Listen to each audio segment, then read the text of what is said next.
Sementara itu, ratusan pemilih yang sedang menjalani rawat inap dan pembesuk di RSUD Muara II Ogan Komering Ulu Selatan dipastikan tidak dapat menyalurkan hak pilihnya.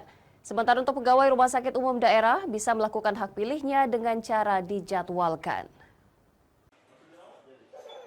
Syahririn, warga desa Gedung Wani, Kecamatan Buai Runjung ini mengungkapkan, sejak 3 hari lalu dirinya sudah berada di rumah sakit lantaran sang istri harus menjalani perawatan medis. Dirinya memastikan tidak dapat menyalurkan hak pilihnya pada Pesta Demokrasi 14 Februari tahun ini. Namun dari hatinya sendiri ada keinginan untuk menyalurkan hak pilihnya, akan tetapi tidak bisa. Menurut Syahririn, apabila di dalam lingkungan RSUD Muara II terdapat tempat pemungutan suara khusus, mungkin dirinya bisa menyalurkan hak suara dengan membawa kelengkapan surat suara dari rumahnya.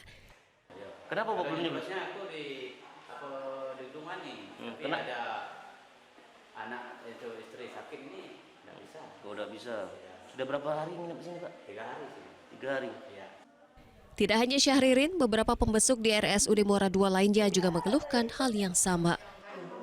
Oh, berarti ketiga-tiganya nggak nyoblos, Bu? Nggak ada yang pulang, gimana beli. Oh. Ya masyarakat Jaya itu. Masyarakat. Masyarakat. Oh, berarti 3 orang, Bu, ya, nggak nyoblos, Bu, ya? Ya aslinya niatnya mau. Diantar gimana, Bu? Sini uang ngambil itu. Emang ada petugas KPU ke sini, Bu? Nggak tahu juga. Nggak tahu juga. Ibu sendiri udah nyoblos? Oh, sudah. Cuman cucung Ibu aja yang belum, yang sekarang lagi dirawat. Barang diimpus. Dari informasi bagian administrasi IGD RSUD Muara II, terdapat sekitar 157 orang dalam perawatan medis. Namun hal tersebut belum termasuk para pembesuk yang menjaga pasien yang dirawat. Tentunya ini berdampak pada ratusan lebih hak suara yang hilang dalam Pilpres dan Pileg tahun 2024 ini. Dari Oku Selatan, Teddy Hendrawan, iNews melaporkan.